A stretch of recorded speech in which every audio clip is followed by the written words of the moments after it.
All right, welcome to the show. Today, our guest is Matt Solomon. He's the co-founder of Channel Program. He has over 20 years of experience in sales and marketing and has seen it all, scaling a startup through acquisition. Matt, thank you so much for coming on the show.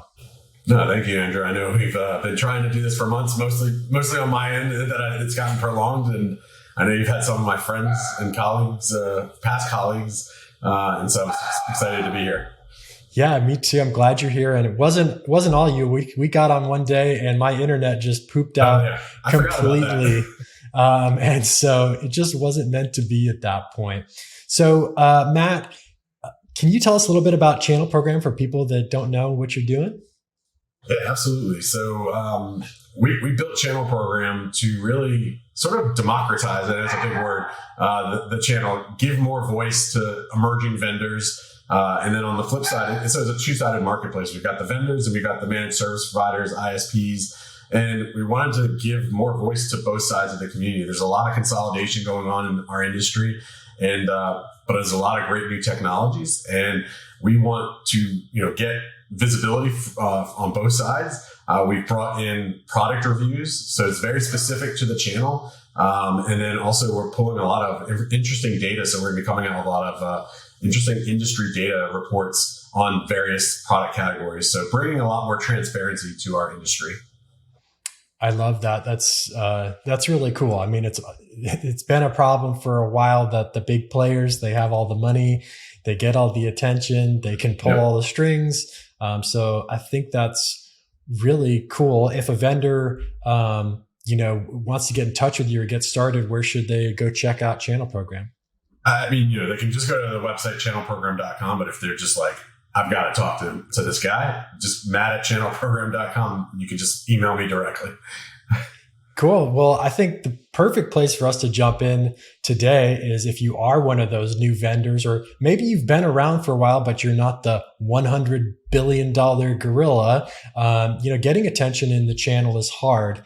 And the reason you and I got connected is because I heard that you've thrown some killer events to help stand out with the channel programs you've worked on. Can you tell us a little bit about your experience with events? Yeah, I mean, so it started with the company ID Agent that I was part of, help scale. I was the first employee there.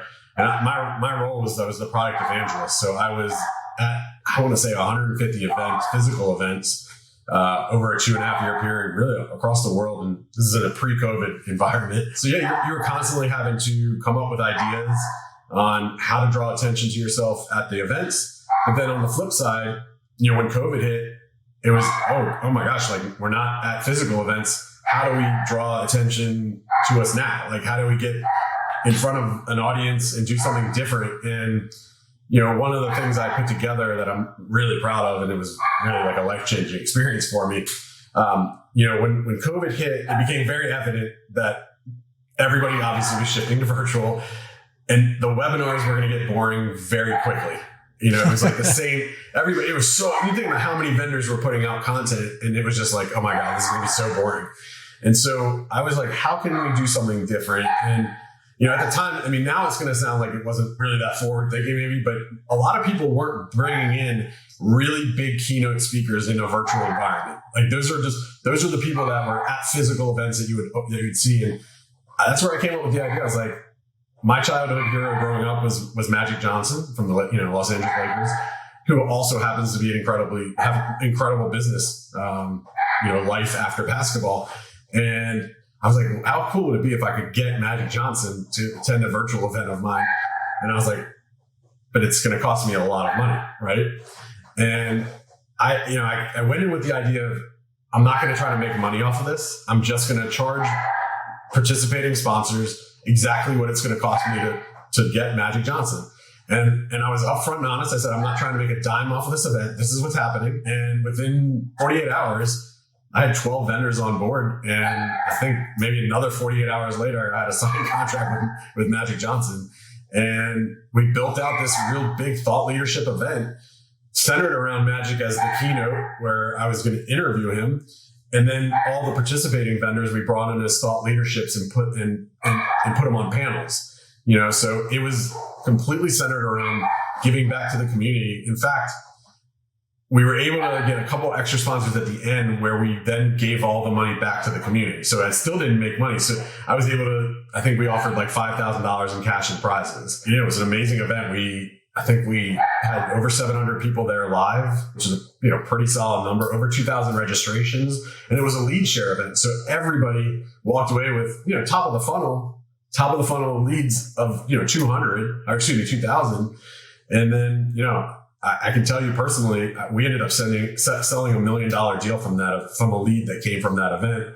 And I know not most people didn't get $1 million deals, but plenty of our vendors got deals out of that event. And we've continued those events for the last 4 years. I got to interview, and I'll jump off my soapbox, Wayne Gretzky,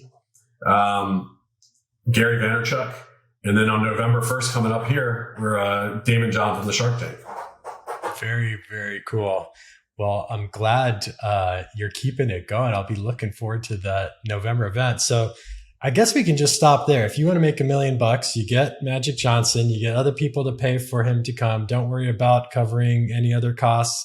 And then bam, $1 million, right? Sometimes it works out. No, it's really cool. You can tie that revenue, and I'm sure other folks were closing more revenue related to the event. So can we dig into the financials? What does it cost to get an A-lister like Magic to come to your event? Sure. I was very fortunate. I think I got to him like very early in the pandemic, and I don't think the celebrities and people like that knew what they could charge yet. So it's all relative. It was $60,000 at the time. I think he's probably at least $100,000 in a virtual environment still, and now. But yeah, I mean, you're going to pay 50 to 80 for any of these B plus A list kind of people, I'd say. But then, now like the higher level people, and Magic is definitely one of those higher level, you're going to be talking six figures, like the Shaquille O'Neals of the world, like the people who are just, known across the globe, and then if you want to try to get The Rock, that'll cost you about $700,000. So trust me, I've asked everybody's prices. So, but you can get some of these like business speakers, like business authors, some of them in the 30 to 40 range. So I think it really depends on your audience is who you're going to try to go after. No, that makes total sense. And it makes sense that it's across the board as well. I think about the money that vendors spend, in that range on stuff that doesn't work. So it can be a sticker shock for a single event. But on the flip side, there's so many softwares and strategies and things that people are just burning money on. It really doesn't sound that crazy, because I think if you strike the right chord with your audience of the person who's attending or sharing their knowledge, it's probably a much more reliable ROI, because you know that there's going to be interest there. Yeah. And again, it's a split cost, right? So, I mean, it was a $5,000 fee for the sponsors that back when I did the Magic Johnson one, and we paid nothing. So like that was my whole thing. I was like, if I tell my company I can get Magic Johnson and it's going to cost us $0, they can't say no to me. And that was my philosophy with it, and it worked out. So yeah, make it impossible to say no. I like that a lot. So he was a childhood hero of yours. You had a couple other guests you've had since. Walk us through how you choose them, who you think is going to resonate. Where do you start when you're thinking big like this? It's a combination of things. So one, I do obviously have to, your audience is going to be critical in who you choose. So, look at the demographics of your audience, who's going to resonate with them. There's no question the Magic Johnson one was definitely more selfish reasons, but I knew he brought the business acumen, and it was going to surprise a lot of people who don't really know his story after basketball. And that was one of the really compelling things after that we got. It is a brutal process, because its cost is a massive factor in it. I've tried to get Mark Hamill, for Star Wars. Yeah. I've tried to get him. I've gotten turned down for big dollars. I mean, for a while he was like $85K, and then he was back into the Star Wars series, and then he shot up to like 125, and he basically rarely does any of it. So I've gotten shot down from him twice, but he fits the demographic of our audience. It's probably like, if I was throwing out a demographic, it's like 35 to 55, males who, are in technology, and we geek out, right? We love the 80s. We love, Star Wars, Star Trek, video games. Like, that's going to be where I've tried to bring, the speakers from, and the people that grow up in that era. But it gets harder every time that I do it, because it's like, you're always trying to, it was hard to one up Magic and Wayne Gretzky back to back after that. Sure. So it does get difficult, and the costs are just getting harder and harder. But yeah, you just have to look at your target audience and try to think who's going to resonate. And I also try to find people that haven't been overused in our industry. I don't like to be copycatting off of other people's stuff. And, it's hard, because there's a lot of people that are spending money on these types of things now. But I do try to find people that haven't spoken in our industry, at least, too often. That makes sense. I love your point about the demographics, and we've seen the same thing when it comes to 80s. Our most popular partner activations are games that are like old school video games. So, things like Space Invaders, or stuff that has a pixelated aesthetic. We'll take a look at Tap to Flap later in the episode.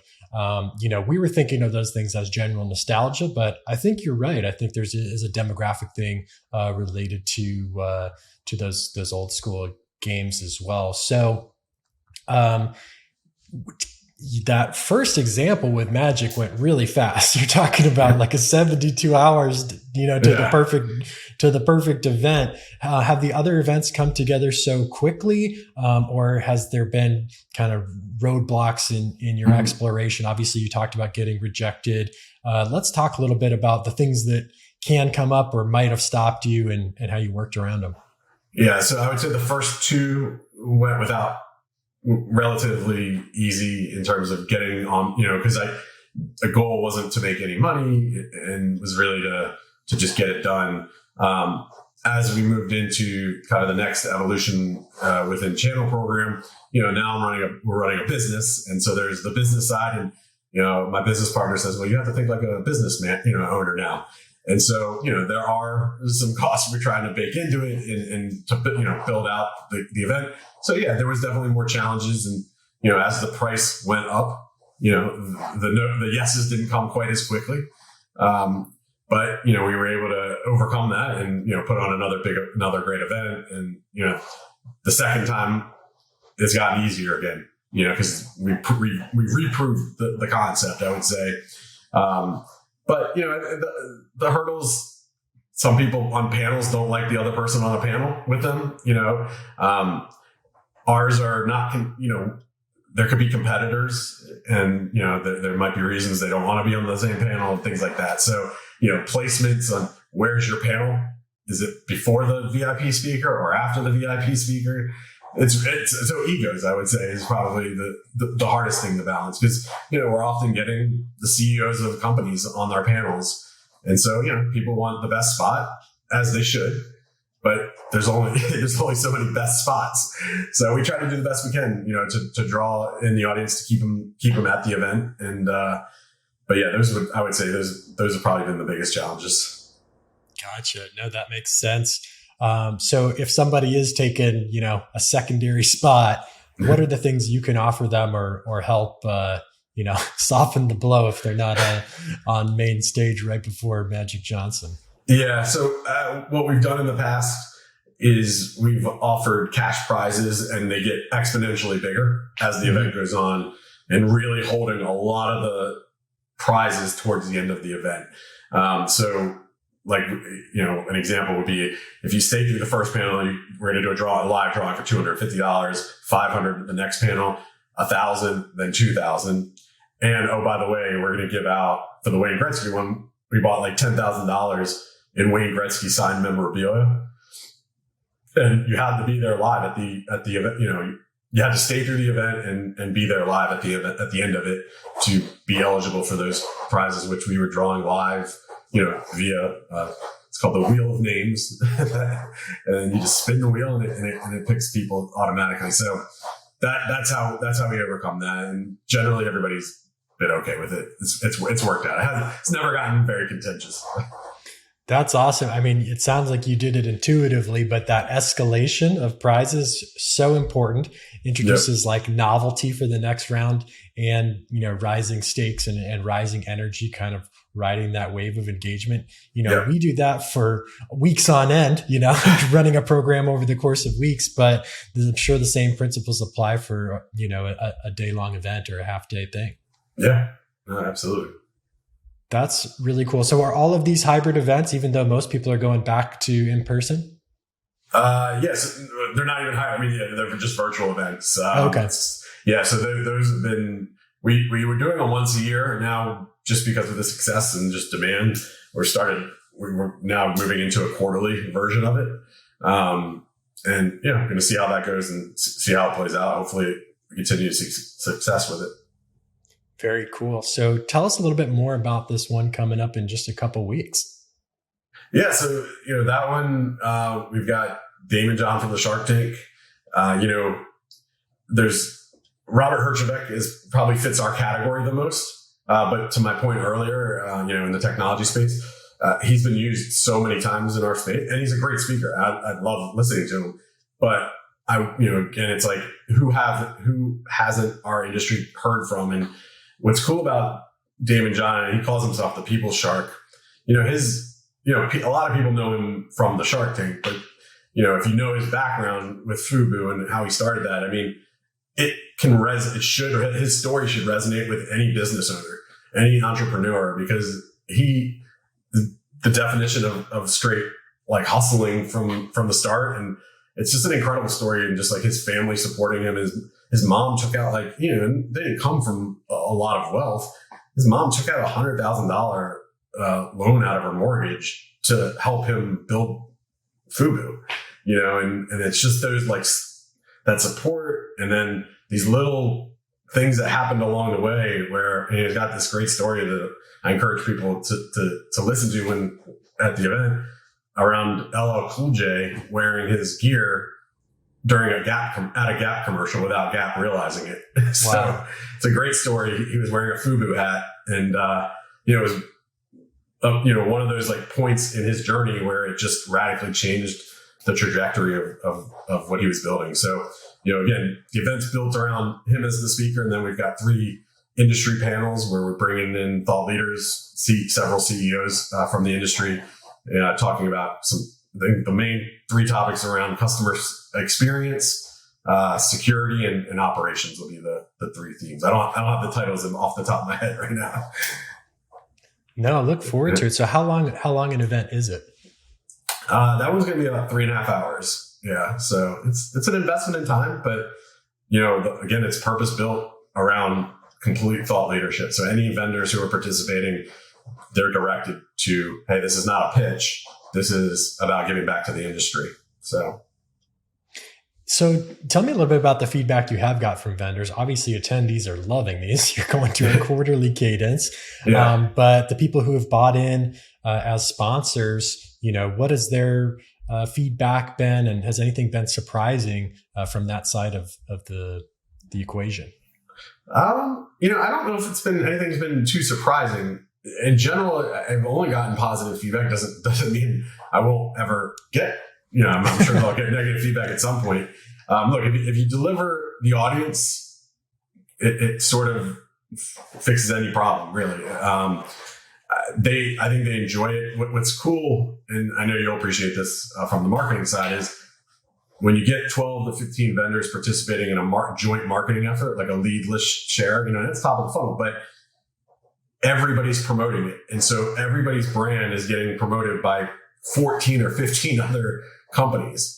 And so it's just a really cool, the few weeks leading up to it, your brand, your photo is being posted by all these different people. We bring in outside moderators for the panels so that it takes some work off my hands, but it also brings in an independent person to moderate. And then they also have an audience, each of these moderators, and it allows us to bring some diversity to the groups of speakers.